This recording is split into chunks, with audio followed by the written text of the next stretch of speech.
último himno 286, oh Señor, procura en vano.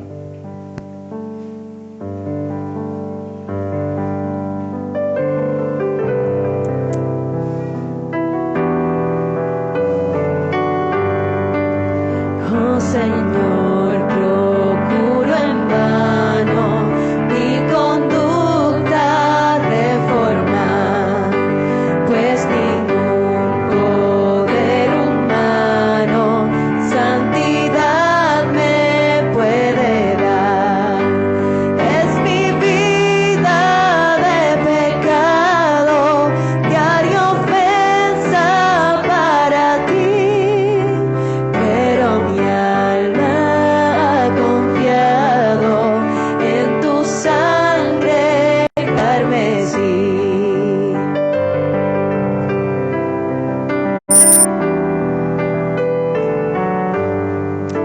En tu reino está el contento, nada impuro allí entrará. Sin el nuevo nacimiento, ningún alma lo verá. Mira pues mi insuficiencia, muestra en mí tu gran poder, manifiesta tu clemencia y de nuevo hazme nacer.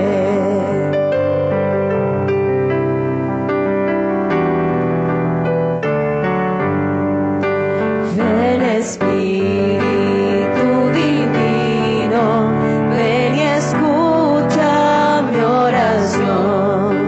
Ante ti mi frente inclino por mi regeneración.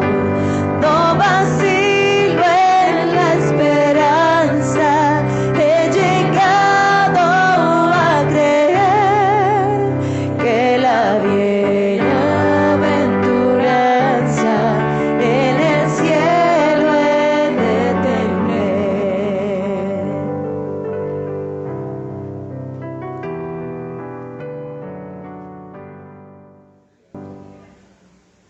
Es un placer estar nuevamente acá para compartir con ustedes la palabra del Señor. Podemos, mis queridos hermanos, abrir la Biblia, nuestras Biblias en Lucas capítulo 18, por favor. Si no tiene ningún impedimento de salud, se puede poner de pie para leer y reverenciar la santa palabra del Señor. Lucas capítulo 18, versículos del 1 al 8.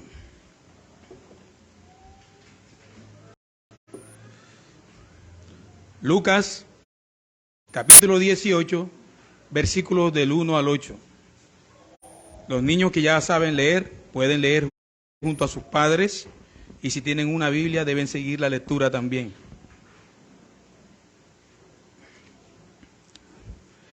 Amada iglesia, esta es la santa palabra del Señor. También le refirió Jesús una parábola sobre la necesidad de orar siempre y no desmayar, diciendo: había en una ciudad un juez que ni temía a Dios ni respetaba a hombre. Había también en aquella ciudad una viuda, la cual venía a él diciendo: hazme justicia de mi adversario. Y él no quiso por algún tiempo, pero después de esto dijo dentro de sí: aunque ni temo a Dios, ni tengo respeto a hombre, sin embargo, porque esta viuda me es molesta, le haré justicia. No sea que viniendo de continuo me agote la paciencia. Y dijo el Señor: oíd lo que dijo el juez injusto. ¿Y acaso Dios no hará justicia a sus escogidos que claman a Él día y noche? ¿Se tardará en responderles?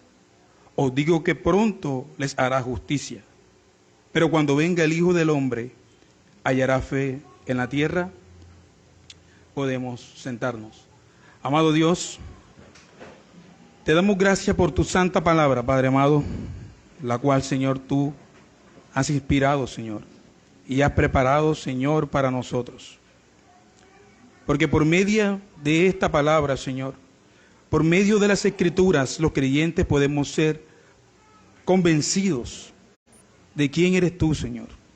lo que tú demandas de nosotros, lo que tú has hecho por nosotros, Señor, la promesa que tienes para nosotros. ¿Quién eres tú, Señor? Por medio de tu palabra, Señor, podemos ser fortalecidos, confrontados, Señor.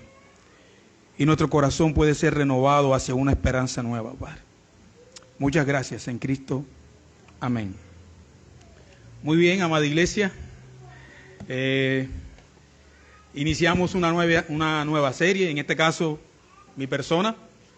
Ya saben que el anciano José estará llevando una serie llamada Las Crónicas de Dios y su Pueblo. Y yo estaré en las parábolas, en el Evangelio de Lucas. No todas las parábolas que hay. Estaré precisamente solamente en 12 parábolas, las que son más conocidas. Y estaremos allí por un buen tiempo. Hoy iniciamos con esta parábola, que por cierto es preciosa. Pero antes de iniciar, quiero poner en sus mentes qué es una parábola. Algunas personas se preguntan, bueno, ¿qué son las parábolas? ¿Qué género literario es? ¿O qué es? ¿Cómo puedo comprender yo lo que es una parábola? Mis queridos hermanos, las parábolas de Jesús eran ingeniosas imágenes en palabras sencillas con lecciones espirituales profundas. Sus enseñanzas estaban llenas de historias de la vida cotidiana del momento. Algunas de ellas no eran más que breves palabras sobre incidentes cotidianos, objetos o personas. De hecho, la más compacta o corta de las historias que Jesús había contado no alcanza a llenar ni siquiera un versículo completo de las Escrituras. Esta parábola se encuentra en Mateo capítulo 13, versículo 33. El reino de los cielos, dice el Señor Jesús, es semejante a la levadura que tomó una mujer y la escondió en 3 medidas de harina, hasta que todo fue leudado o enfermado. Así que, en el texto griego, realmente esta parábola que tenemos aquí, que es sumamente corta, simplemente tiene 19 palabras. Es muy corta, es muy breve, pero su profundidad sobre el reino es completamente extraordinaria. Así que las parábolas precisamente están compuestas de estos: anécdotas, historias, objetos o cosas comunes del momento. Como decía hace un momento, la más común de las actividades dichas con las pocas palabras posibles. Así que debemos tener en mente, quiero traer este contexto como modo de introducción para todas las parábolas que vamos a estar estudiando, que deberíamos de pensar en 3 cosas respecto a las parábolas que estaremos viendo. Lo primero es que las parábolas tienen un tema principal. El tema principal de las parábolas, como primero, es el misterio del reino de los cielos. A algunos se les es revelado y a otros no. Ahí mismo en Mateo 13, 10, el Señor Jesús dice, entonces acercándose los discípulos, Lucas dice, entonces acercándose los discípulos le dijeron, ¿por qué les habla por parábolas? Respondiendo él les dijo, porque a vosotros es dado a saber los misterios del reino de los cielos, y a ellos no se les dado. Así que como primero las parábolas tienen el propósito de ilustrar como tema el reino de los cielos. Ese es su tema principal. A algunos les es revelado y a otros no. 2, las parábolas se entienden realmente, historias cortas que se entienden en el contexto cultural del pueblo de Israel. Ellos podían entender cuando el Señor Jesús hablaba de la levadura, de la moneda, de la oveja, porque realmente son historias cortas para su contexto cultural del momento. Y 3, normalmente las parábolas tienen en el contexto la razón de su enseñanza. Normalmente las parábolas tienen en el contexto donde se encuentran la razón de sus enseñanzas. Por ejemplo, en Lucas 15 se nos dice la razón por la cual el Señor Jesús enseñó 3 parábolas de seguido. La parábola de la oveja perdida, la parábola de la moneda perdida y la parábola del hijo pródigo. En el contexto, en el versículo 1 de Lucas 15, está la razón por la cual el Señor narró esas tres parábolas o contó esas tres parábolas. En el texto que tenemos en el día de hoy, Lucas 18, si usted lee detenidamente, puede observar que también tenemos la razón por la cual el Señor trae esta corta historia o esta parábola. Lucas dice que también le refirió una parábola sobre la necesidad de orar siempre y no desmayar. Allí está. Esa es la razón de la parábola narrada en ese momento, y esa es la razón del sermón del día de hoy que el Señor ha traído para ustedes. ¿Qué busca esta parábola? ¿Qué quiere hacer esta parábola en la vida de los creyentes, en este caso en los discípulos? En el contexto inmediato, en el capítulo 17, el Señor ha venido hablando de la segunda venida del Hijo del Hombre. Y Él ha estado diciendo cómo será su venida. Ha estado contándole a sus discípulos cómo será su venida. Por eso, nuestra parábola en el versículo 8 tiene esta respuesta que parece como fuera de contexto. Usted lee la parábola, pero bueno, acá está hablando de la necesidad de orar siempre, pero ahora el Señor Jesús dice, pero cuando venga el Hijo del Hombre, hallará fe en la tierra. ¿Qué quiere decir esto aquí en este versículo 8? Precisamente lo que Cristo está haciendo es conectando con una pregunta escatológica, la enseñanza del capítulo 17, con el tema de la necesidad de orar y no desmayar. Realmente el tema de esta parábola es la persistencia en la oración. Es la perseverancia en la oración. Y detrás de ello está el tema de la necesidad de justicia. No de justificación, la necesidad de justicia. Así que con esto en mente podemos desarrollar nuestra parábola en el día de hoy. Lo primero que vemos en la historia, en esta parábola corta, es una viuda, dos personajes, una viuda y un juez. Esta parábola aquí también es paralela con la parábola de Lucas 11:5, ¿verdad? ¿Recuerdan? La del amigo viajero que llega a medianoche.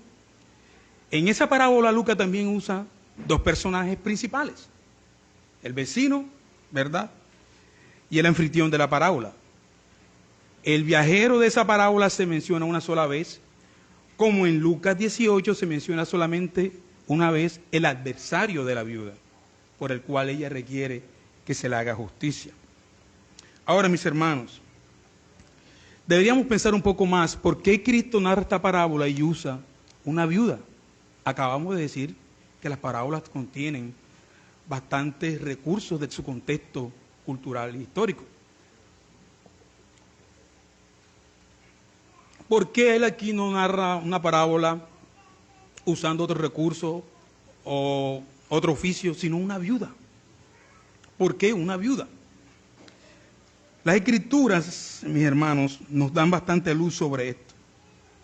Las viudas en Israel parecen haber experimentado una gran dificultad.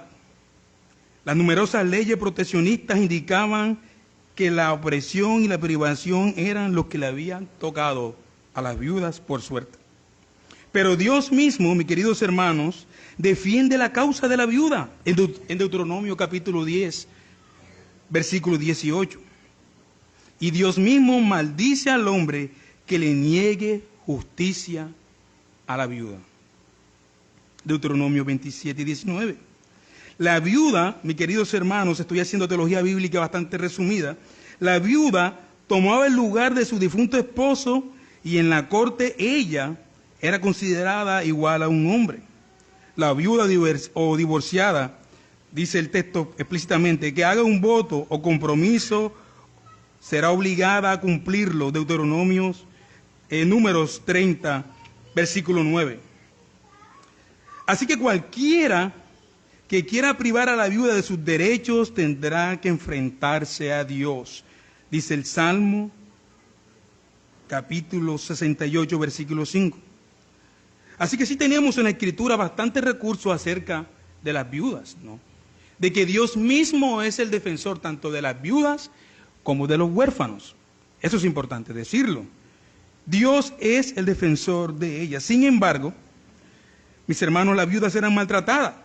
El profeta Isaías se queja de los gobernantes de la tierra y él dice que son rebeldes y ladrones, que no abogan por el huérfano ni se preocupan por la causa de la viuda.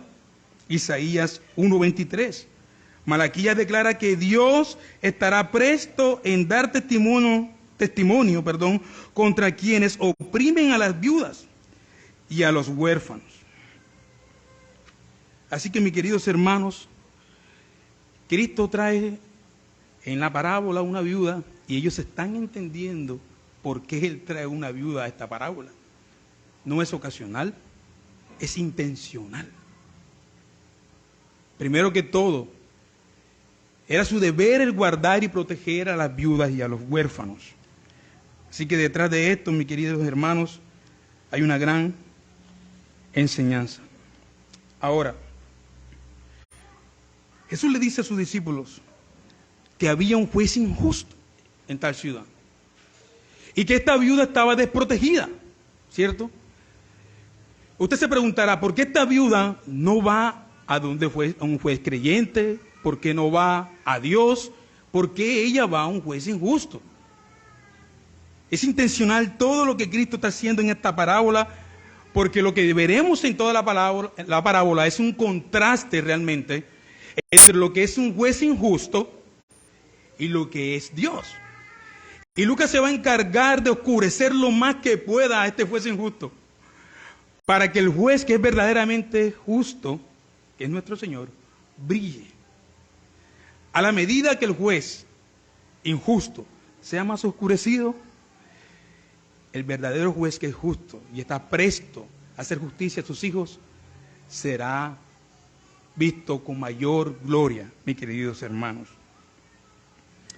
Así que el texto dice claramente, le refirió Jesús una parábola sobre la necesidad de orar siempre y no desmayar.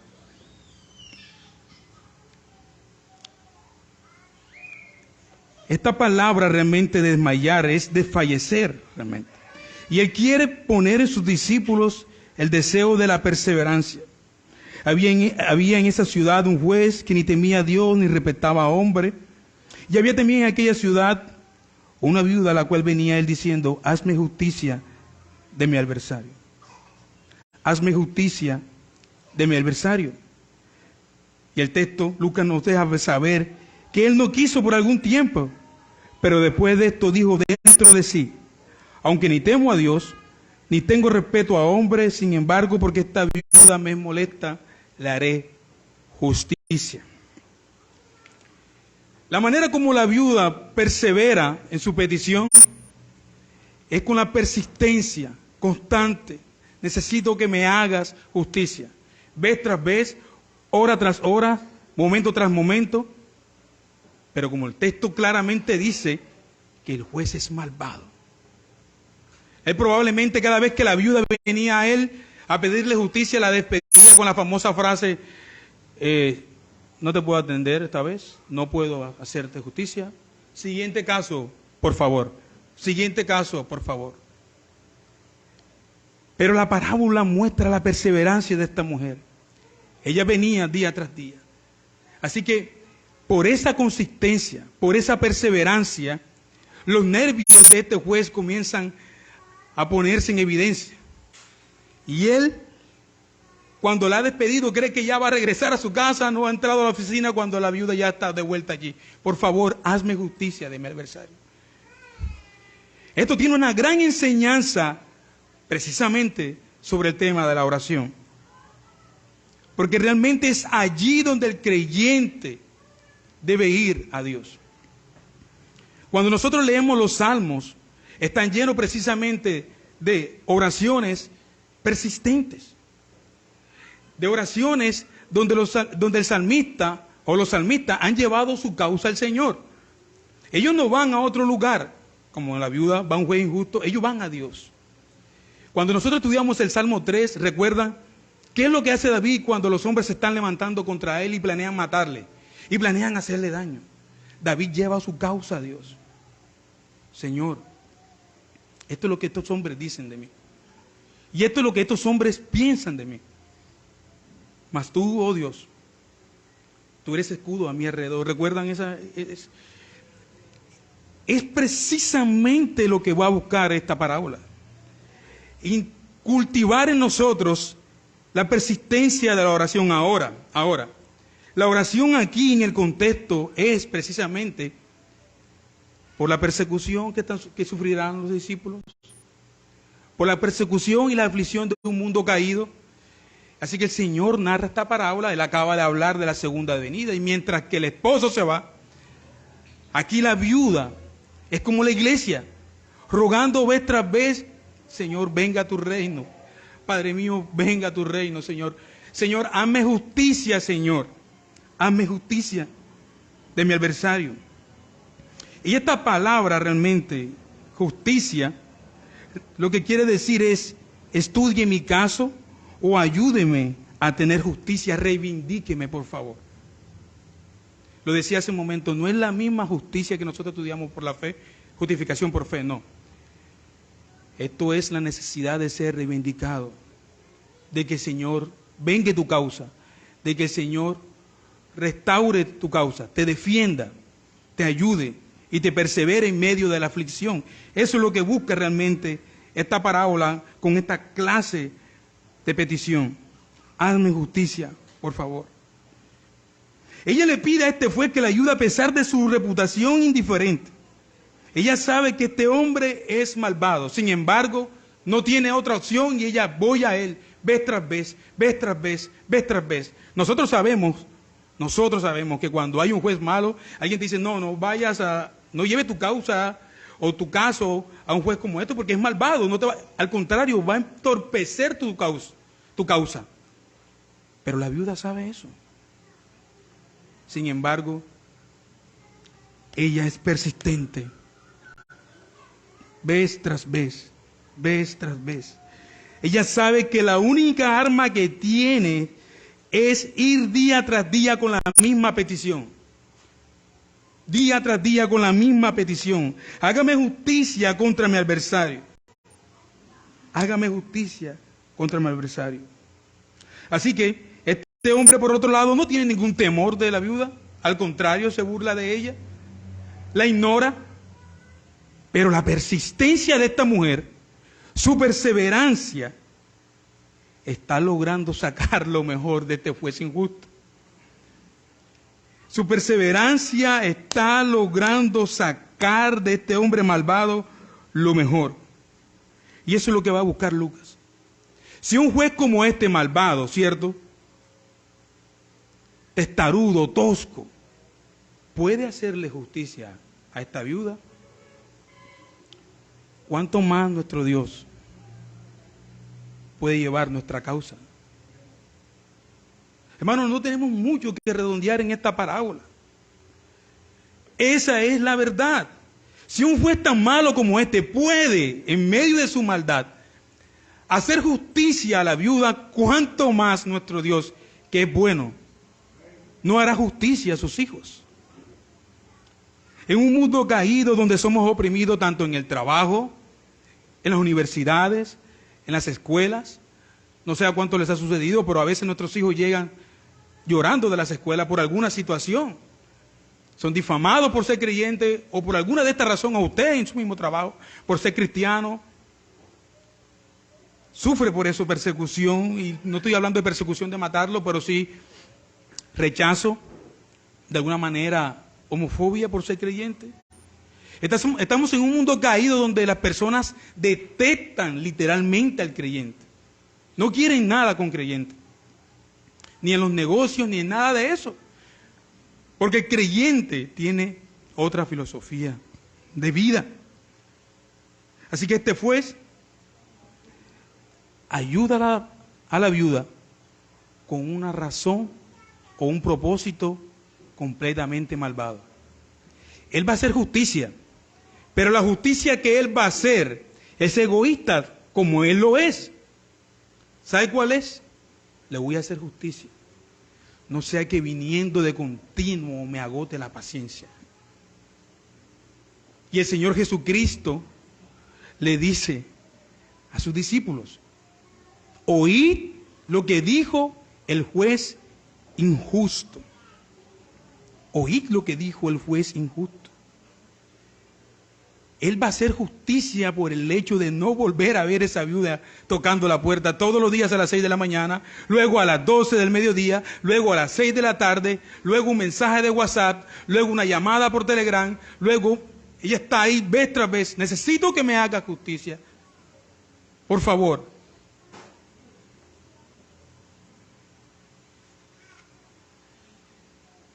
Esta misma parábola, que es paralela con la de Lucas 11:5, tienen la misma intención, tienen la misma interpretación. Y la idea es la perseverancia. La perseverancia en la oración.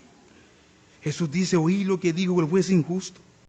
Él quiere que sus discípulos, como nosotros, presten atención a las mismas palabras del juez, las cuales pueden ser muy importantes hasta el momento para entender de una manera correcta esta parábola.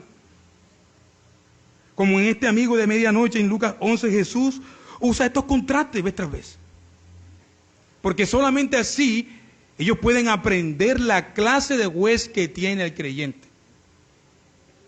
Solamente de esta manera ellos pueden comprender quién es este Dios y cómo obra justicia para sus hijos.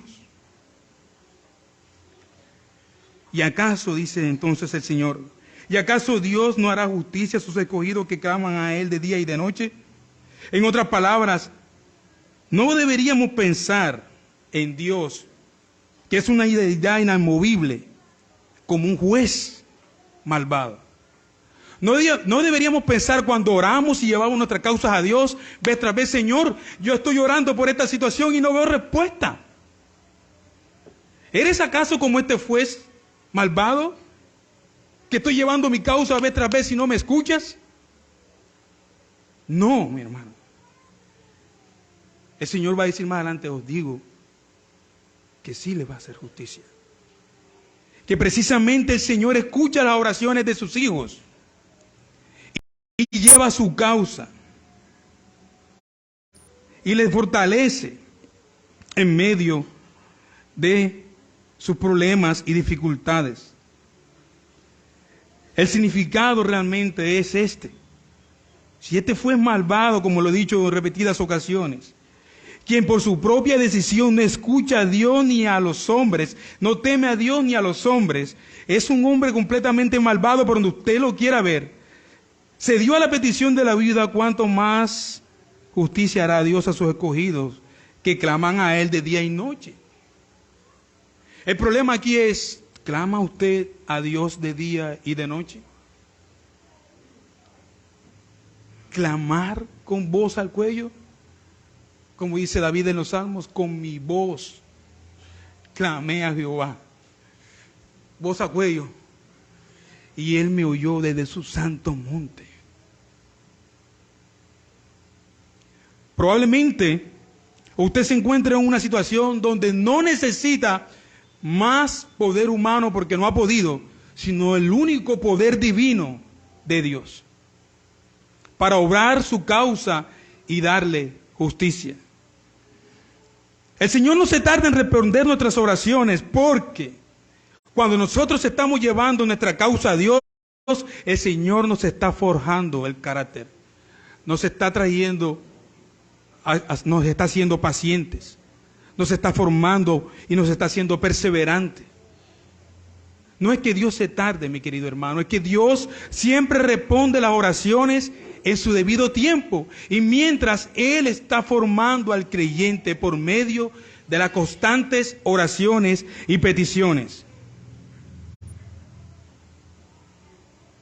Si nosotros vemos bien la parábola y analizamos, no hay ninguna clase de relación entre la viuda y el juez. De ninguna manera lo hay, ni legal, ni social, ni comunitaria, ni religiosa. Ella simplemente ha ido a él para que le haga justicia, pero no hay ninguna clase de relación entre este juez y esta viuda. El juez quiere realmente deshacerse de ella, así que incluso esta relación, estorbada por la persistencia de la viuda, terminará en el momento que el abogado le haga justicia. Es decir, la relación abogado-cliente terminará y se acabó el caso. Porque su fin es escuchar a esta viuda para despedirla y no verla más. Y aquí viene el contraste. El contraste entonces es cómo Dios, que ha escogido a los suyos, tiene un especial interés en ellos porque le pertenecen. Él no es como este juez que es estorbado por la viuda cada vez que va a él con una petición. El Señor se deleita en que nosotros oremos a Él. Él nos escucha pacientemente. Él ama escuchar a sus hijos. Y aquí está la respuesta cuando las personas dicen, si Dios es soberano, ¿por qué tengo que orar? Dios ha establecido la oración como un medio para santificarte a ti y formarte a la estatura del varón perfecto. El que más tiene necesidad de orar es usted y yo, mi hermano. Así que por la constante oración y súplica del creyente, descansa, se forma y llega a esa medida de fe que necesitan los creyentes. Cuando nosotros ahora, en este contexto como iglesia, estamos atravesando el momento de conseguir un lugar, ¿será que nos vamos a un nuevo lugar? ¿El dinero va a alcanzar? ¿Sí o no, Señor? Obra por nosotros, ayúdanos por favor. A veces solamente son quejas que están mostrando una pequeña condición de tu alma.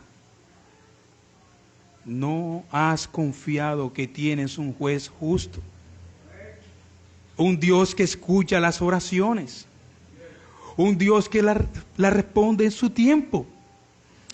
Amados hermanos, el hecho de estar aquí con calor, los niños y todo lo demás, ¿creen ustedes que no estaba en la providencia del Señor? Claro que sí. ¿Sabe qué nos está haciendo? Más humildes, más perseverantes. Nos está permitiendo ver la necesidad. Y con todas estas cosas crecer y decir, ¿sabes qué, Señor? Tú eres el único que puede conseguir para nosotros un lugar digno donde te podamos adorar como iglesia. No es que este lugar no sea digno. Pero como iglesia tenemos el objetivo de crecer. Como iglesia tenemos el objetivo de hacernos ver, de expandir el Evangelio. Y a la hora que usted comience a predicar el Evangelio y enseñar a otros, la pregunta es, ¿se levantará usted de su silla? ¿Se sentará en el piso para que otros se sienten? Podemos hacerlo. Pero como iglesia vivimos por fe, mis hermanos. Somos perseverantes. Como calvinistas tratamos de hacer todo lo que se pueda hacer de la mejor manera posible. Como creyentes, como hijos de Dios, buscamos hacer las cosas de la mejor manera posible y entonces podemos llevar nuestra causa al Señor. Señor amado, por favor, ayúdanos en nuestra causa. ¿Sabe usted que la viuda en la parábola es sinónimo a la iglesia?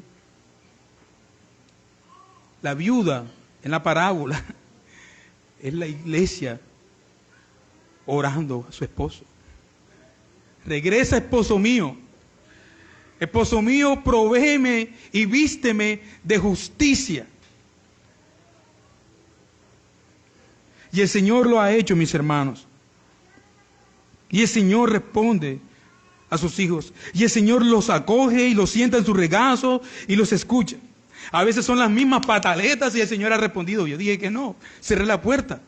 Seguimos con lo mismo en algunas ocasiones y no hemos visto por otro lado porque no hemos crecido en el discernimiento. Ven acá, el Señor ya respondió esta oración. ¿La ha respondido? ¿O simplemente la responderá en su tiempo mientras te va formando? El juez escuchó a la viuda, como he dicho, por la razón equivocada. Cristo nos escucha porque somos sus hijos. Dios escucha a los suyos porque Él los ha escogido y les ha dado el medio de la oración para formarlos, hermanos míos. Ninguna relación hay donde no haya conversa, donde no se hable, donde no se abra el corazón. Estoy hablando de una relación sincera, ¿no? De confianza. No hay relación donde usted no se siente con esa persona de confianza y abra su corazón y llore. ¿Cierto? El Señor está buscando eso en sus hijos. Es más fácil para nosotros ir a donde un hermano, y está bien que lo hagamos, porque ese hermano también es un medio de gracia que Dios ha provisto en su iglesia para la comunión, pero ve a Dios. Ve a Él. Aquí mismo el Señor nos está enseñando, y les enseñaba a los discípulos la necesidad que ellos tenían y el deber de orar siempre y no cansarse, no desfallecer cuando no reciban respuesta inmediata. Estamos en una cultura donde todo debe de ser inmediato. Ya, así. Tenemos aplicaciones para tener todo a la mano. O sea, nos hemos acostumbrado a lo inmediato. Por eso nos cuesta tanto esperar, ser pacientes. Jesús enseña el poder de la oración aquí. Él demuestra con su palabra y ejemplo que los hijos de Dios deben orar de día y de noche y no perder el corazón. Igualmente Pablo lo hace en sus epístolas repetidamente. Y continuamente él pide y ora de día y de noche. Usted lo ha leído en las epístolas en Tesalonicenses. Y mucho más seriamente con respecto al deseo de estar con los hermanos. Una pregunta, mi querido hermano. Si el pueblo de Dios clamara a Él de día y noche, entonces, por medio de esta petición, clama de día y de noche y no encuentra respuesta, ¿es que Dios se ha olvidado de sus hijos? Es fácil. Usted diría teológicamente, no, hermano, eso es una herejía. Pero vivimos así. Lo complicado es que vivimos así. No confiamos que el Señor responda a nuestras oraciones, que el Señor las escucha. Hermanos míos, el Señor desea formarnos y crecer en esto. Leyendo a Timothy Keller sobre su libro de la oración, hubo un párrafo que me sacudió bastante. Él cuenta que cuando pasó lo del 11 de septiembre en New York, él estaba enseñando en esos días una serie sobre los salmos y la oración. Y él dice que se encontró incompetente enseñando sobre la oración en los salmos, que él dijo, no estoy a nivel de lo que estoy enseñando. Y como la ciudad también se encontraba sumergida en medio de una depresión completa, clínicas y esto por lo que había sucedido, luego, para providencia, su esposa le declara una enfermedad. Luego que él ve que su esposa, en medio de todo esto, le declaran una enfermedad, a él le diagnostican cáncer en la tiroides. Terrible, ¿cierto? Y en una de esas noches, él allí sentado con su esposa, bendito sea Dios por nuestras esposas, se sienta a su lado y le dice, supongamos que te declaran una enfermedad terminal. Imagínate que el médico te dice que la única manera que tienes para sobrevivir a esa enfermedad terminal es que te tomes una pastilla todas las noches sin fallar. Todas las noches. ¿Dejarías de tomarla? No. Ok.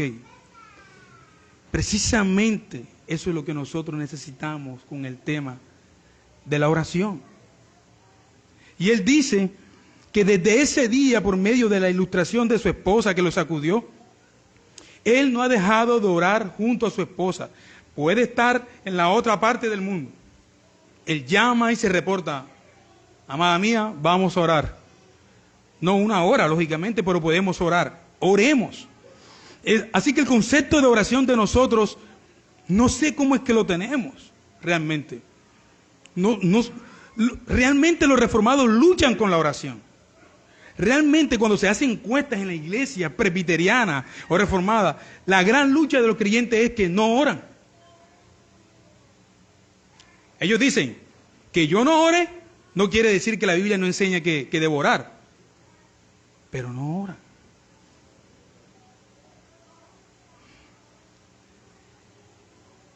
Un síntoma de una iglesia con falta de oración es la pesadumbre, es la queja, es que se encuentra sin esperanza, se rinde fácil, no es persistente como la viuda. ¿Puede ver el contraste? A la primera dificultad se rinde y se devuelve a casa a llorar. No puedo, Señor, tú no estás conmigo. No, debe de ser persistente. La parábola lo está demostrando. Hermanos míos, Dios no es como este juez injusto que rehusó de escuchar a la viuda. Dios puede hacer que su pueblo espere, lo he dicho, pero su justicia se aplicará rápidamente. El texto dice en el versículo 8, les digo que les hará justicia sin demora. Estoy leyendo otra versión. Por encima de todo esto, Él les hará justicia. ¿Traerá Dios justicia a su pueblo? Por supuesto. La respuesta es por supuesto que sí. El pueblo de Dios puede confiar en su fidelidad porque Él no es como este juez, cuyo carácter no era confiable. Y segundo, porque Él es el Dios del universo. Porque Él es tu Padre. Porque te ha provisto lo más grande para que puedas confiar de que Él responde las oraciones. Te ha provisto un cordero. Ha provisto un cordero como muestra de que Él responde las oraciones y como un medio para que puedas venir a Él y regocijarte en Él y llorar en Él y esperar en Él mientras Él responde las oraciones.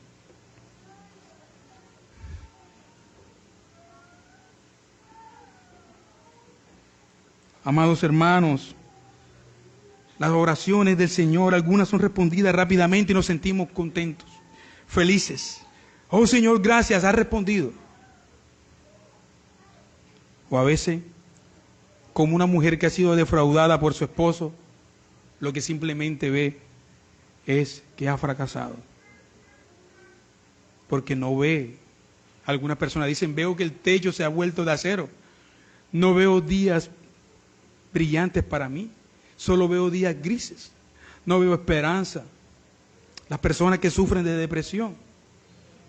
Esto sucede con ellos. Y es allí donde Dios, mi querido hermano, habla a tu alma hoy.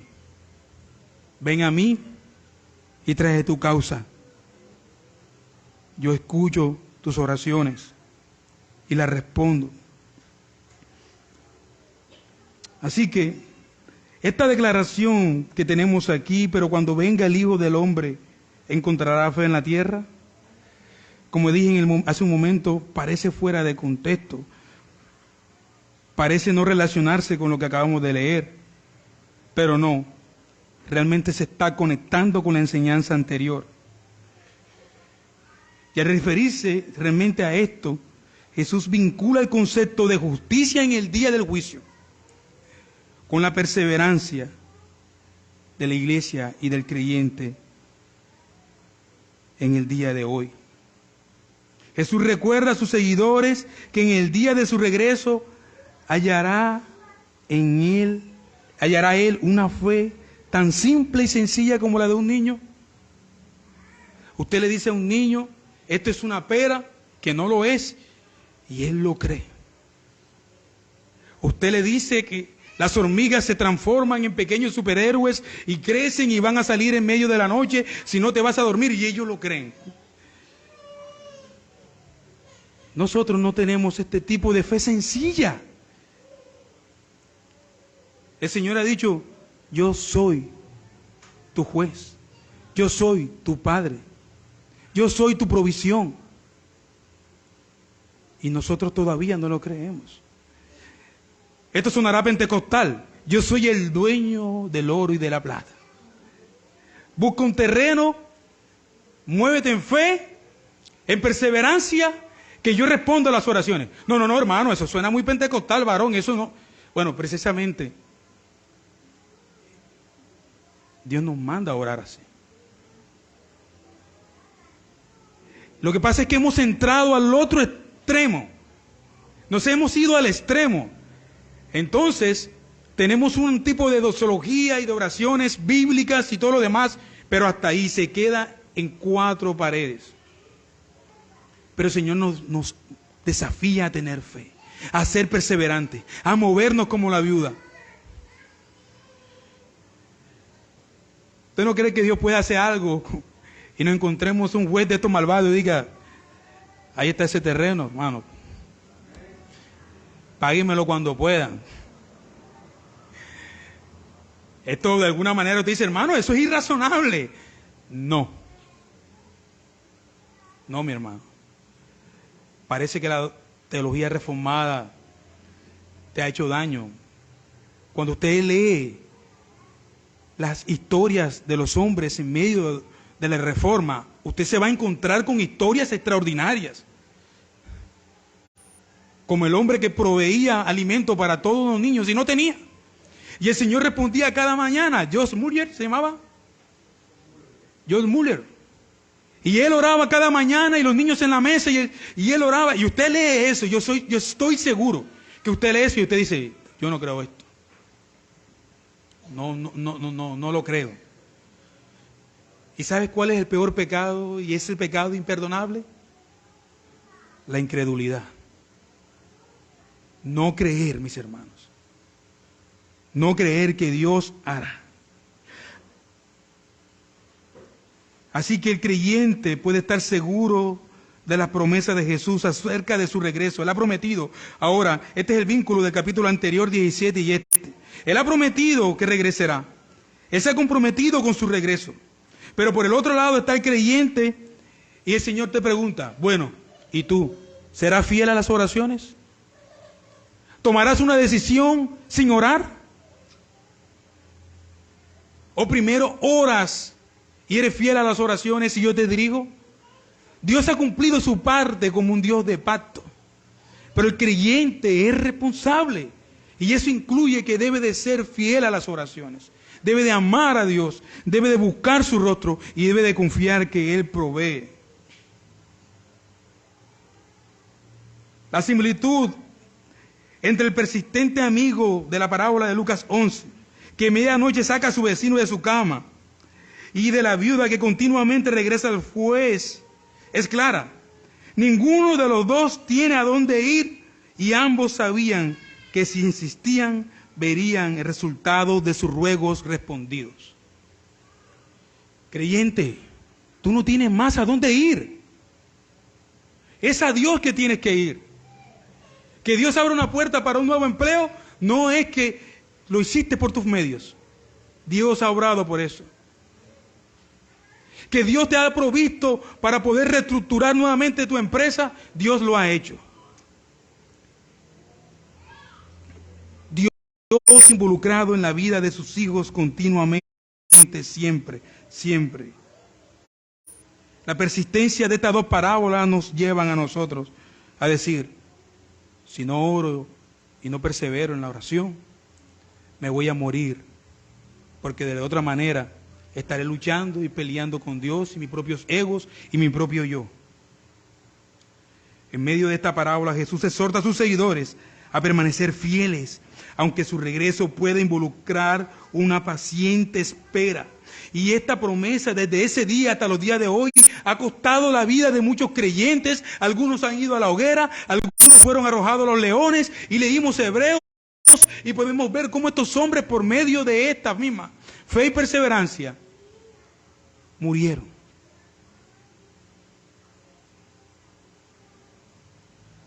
Las almas de los que han muerto, mis hermanos, por causa de la palabra de Dios, pueden clamar lo que dice Apocalipsis capítulo 6, versículo 10.